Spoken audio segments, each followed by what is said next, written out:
Sweet. Nice to meet you, man. Sorry about bumping back 30 minutes. My Packers will have a first and goal. Receiver to the right, Jimmy Graham. Rodgers, quick toss in the flat, left side. Got his man for the end zone and a touchdown. First and Goal podcast on Spreaker.com. And we're now on all your favorite platforms: iHeartRadio, Spotify, Cashbox, Google Podcasts, Tumblr, YouTube, and SoundCloud. You can always follow us on Twitter at First and Goal Pod and our Facebook page, facebook.com/First and Goal Pod 33. Get money,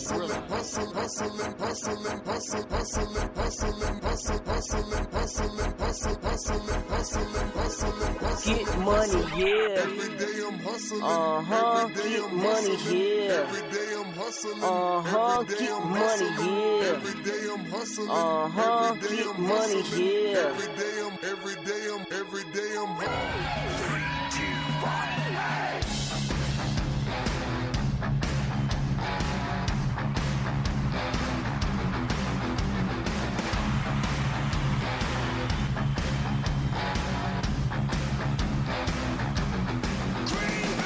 And welcome everybody to another live edition of First and Goal. It's a Chiefs and Packers preview edition with me, your founder and producer, Jay in the UP.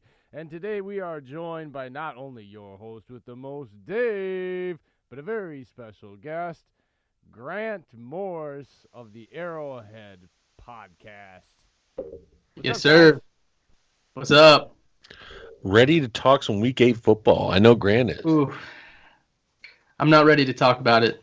Oh, come on. Look, it's like ripping a Band-Aid off, man. I guess you guys have dealt with it before.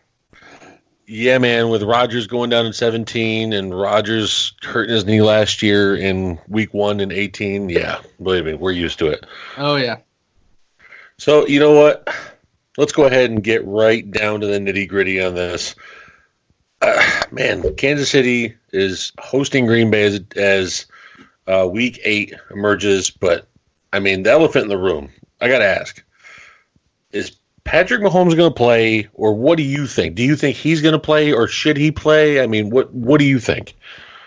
No and no. I don't think he's going to play, and I don't think he should play. Right now, I think this is just part of the rehab, and I think it's a little bit of a subterfuge for the Packers here. You know, the fact that Mahomes is practicing in limited capacity the last 2 days, I mean, it forces the Packers to prepare for Patrick Mahomes because, I mean, what are they supposed to do? Not prepare for Patrick Mahomes, and then what if he does play? You know? Yeah. And I mean, preparing for Matt Moore is kind of a tough thing for the Packers because you know he hasn't played. That the Chiefs aren't going to run the same playbook that they've been running. So you know who really knows? But like going off your question, I don't think he's going to play, and I don't think he should play.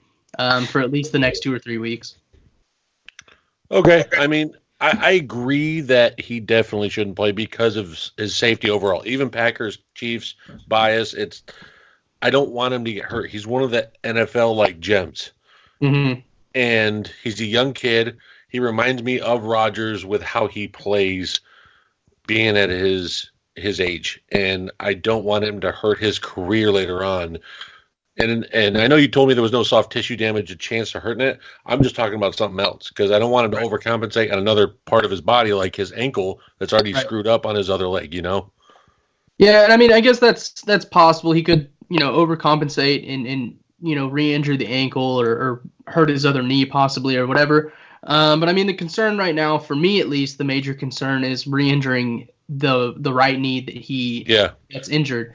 And I mean, based off of what I've read and seen from experts and stuff like that is the worst that could happen is he redislocates it and, you know, it sets him back further, which is bad. But I mean, it's not like an RG3 situation where, no, that's leagues where RG3 is playing on there with, you know, he's playing with a legitimate stability issue in his knee and he just explodes everything inside of his knee. So, I mean, it's nothing like that, but I mean, it is something that he could definitely, you know, re-aggravate and, you know, set him back a couple more weeks than he's supposed to be. So, like I said, I'd keep him out.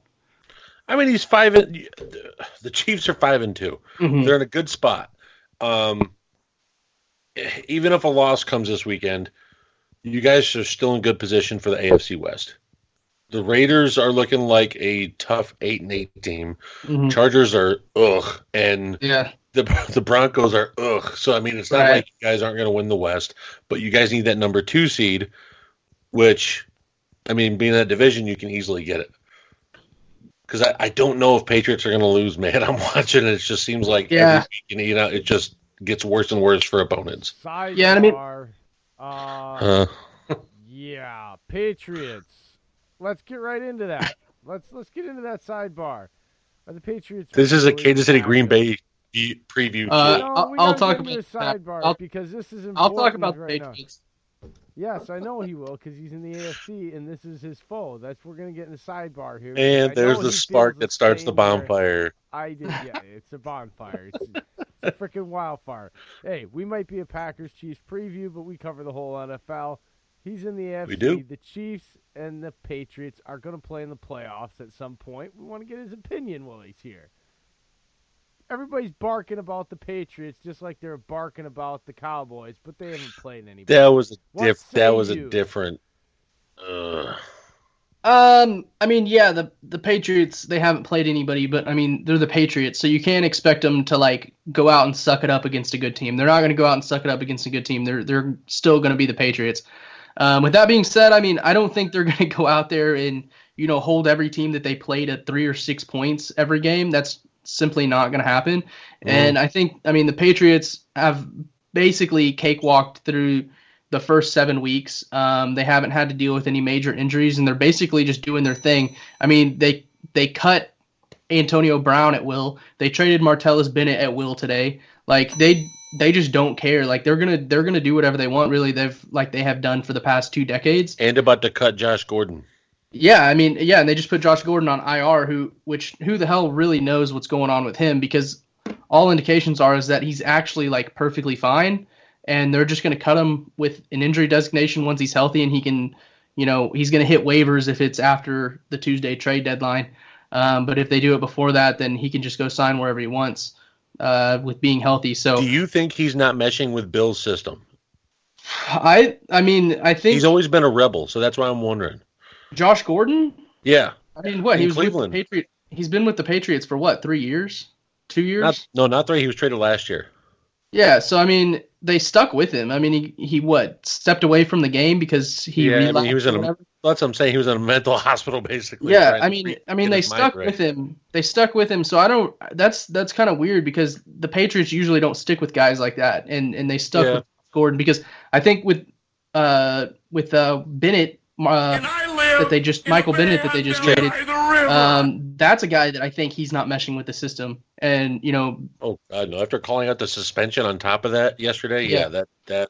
Yeah, or he's not meshing with the Patriot way. I would say I don't know if he's meshing with the system, but you know that's a guy, just one of those examples where Bill Belichick says, "Fine, you're gone, and we're gonna replace you with absolutely no issue," which they've done endlessly through the past 2 decades. So. Yeah, I mean, I agree. Yeah, they've cakewalked in 7 weeks, but like you said, they're the Patriots. Mm-hmm. There's a reason why they've been in the postseason now, 9-10 times in a row? They've been to how many Super Bowls, been there, done that. So it's not like the Cowboys where they only went to 3 games and then went 3-0 and then lost the last 3.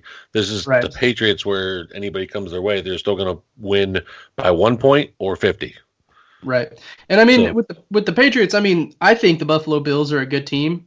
You can have your opinion about them. I don't think they have a very good offense. Oh, I love Buffalo. I'm from New York, so. Yeah, I mean, they have a great defense, and the Patriots went in there and they struggled and they still pulled out the win. So I mean, you know, anytime the Patriots go up against a good to really good team, that's how it's going to be. I mean, they're going to go in there and they're going to compete, and you know, they can pull out the win on any given week. It's not like they're going to go out there and they're not the Jets. They're not going to go out there and lay an egg.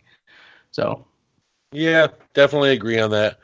Well, you know what? We're going to go back hobbit hole out of that rabbit hole. And, all right. Because Jay let us down the whole entire Yellow Brick Road on that one. It happens. But don't get angry at me, guys. Jeez. I'm not angry. Doing my job. All right. even if Mahomes does play, I know he's going to be hobbled. I know you don't want him to play, but Mahomes seems like it's like he wants to play. He wants that. He has that gunslinger mentality, and there's nothing wrong with that. But if he does play, I mean, we know he's going to be hobbled. We know he's going to be in pain on that knee and the ankle. And do you think he is going to try and run and put himself in harm's way because the Packers pass rush is coming to town? Yeah, I mean, he did it in week 2, after he initially hurt the ankle against the Jaguars. Mm-hmm. And, I mean, he was, like, noticeably limping after that. He wasn't even really limping after this injury. He's going to have a knee brace on there, and he's probably going to be okay. I don't know if he can't run full speed, but, if he needs to maneuver his way out of the pocket, I think he could do that. Like I said, I don't think he's going to play, so I don't even really think that's, like, a question. But, I mean, I don't know. I mean, they're going to have to dial up, short passing plays, get the ball out of his hands quick, run the ball quite a bit. I know the Packers have struggled to stop the run, so that's something that, they are potentially going to be dialing up is the run game. And LaShawn McCoy, despite having not touched the ball a ton this year, I mean, I think he's sitting at 60 carries. I think he's gonna step it up and, get a ton of carries here against the Packers. So I mean, they're gonna need to be leaning on that run game, and I think I've kind of mentioned this on our podcast, but I think they're gonna kind of regress back into that Alex Smith offense that we saw, for 5 years here in Kansas City. Conservative, yeah. Yeah, and they're just gonna do that with Matt Moore. And even if Mahomes is on the field, I would probably think that they're not gonna set him, in the pocket for 3 seconds and wait for downfield routes to develop and throw the ball downfield because, like you said, you guys have 2 really good edge rushers, and I don't think they're going to put Mahomes in that situation. So okay, all right. So I've seen everyone's given it a chance. That's why I had to ask. Well, how do you feel exactly about how your guys' offense overall, even without Mahomes, just all the weapons, how you guys match up with the Packers defense? I mean, the Packers defensive backfield's been struggling. Am I right? Is that correct? Like I'm not like Darnell Savage, and he's supposed to be back this week. So yeah. All those big plays you've seen have come in the void that he's left since he's been gone. Yeah. And I know it sounds funny as a rookie, but I have not heard veterans talk about a rookie DB this way in a long time. So. Oh yeah. And it shows when he's been on and now that he's been off the field of how big of a difference he really truly is making as a young player already. So. I think that needs to be taken in great consideration over the last 3 weeks, that Savage has not been there. Oh yeah, and I know what Darnell Savage is capable of. That was a guy that I had my eye on early in the draft for Kansas City. When we traded away that first round pick for Frank Clark, and Darnell Savage was a guy that I really liked. I had him way up there in my safety rankings. And then we ended up with Juan Thornhill, who's been really good. But yeah, I know Darnell Savage is a problem, but I mean, Sammy Watkins, Tyreek Hill, Mecole Hardman, Travis Kelce, you have Damian Williams, who's a great receiving running back. I mean, Matt Moore's not going to come out there and shred defenses like Patrick Mahomes does. But I mean, guys are going to be open. That's just a fact. And am I going to sit here and say that if we get into a shootout with the Packers, can Matt Moore keep up? I don't know. I don't think he'll be able to do that, but with the weapons that we do have, I think Matt Moore is definitely going to have enough to work with. And Matt Moore, he's been around in the league for a long time. He's proven himself. He's taken a couple playoff games too. Yeah, taking the Miami Dolphins to the playoffs. So, I mean, he's a legitimate NFL quarterback. I don't think he's a long-term starter, but he can get the job done. And I don't think he's ever had a set of weapons to play with like he has here in Kansas City for these. Miami. Like you said, Miami. So, I mean, he's got Tyreek Hill, Mecole Hardman. He's got, fantastic weapons to go out there and play with next week. If so happens that Matt Moore is the starting quarterback, I don't know. At this point, none of us know. I really don't. But with the weapons you just named in Hill, Watkins, Hardman, and Kelce, I mean, is it going to worry you if Green Bay comes out and gets that fast start, say like a 10-0 or 14-0 start? And I'm not saying it's going to happen. I'm just saying, is it going to worry you to think like because Matt Moore might not be able to keep up with the shootout? Oh, for sure. I mean, yeah. Matt Moore is going to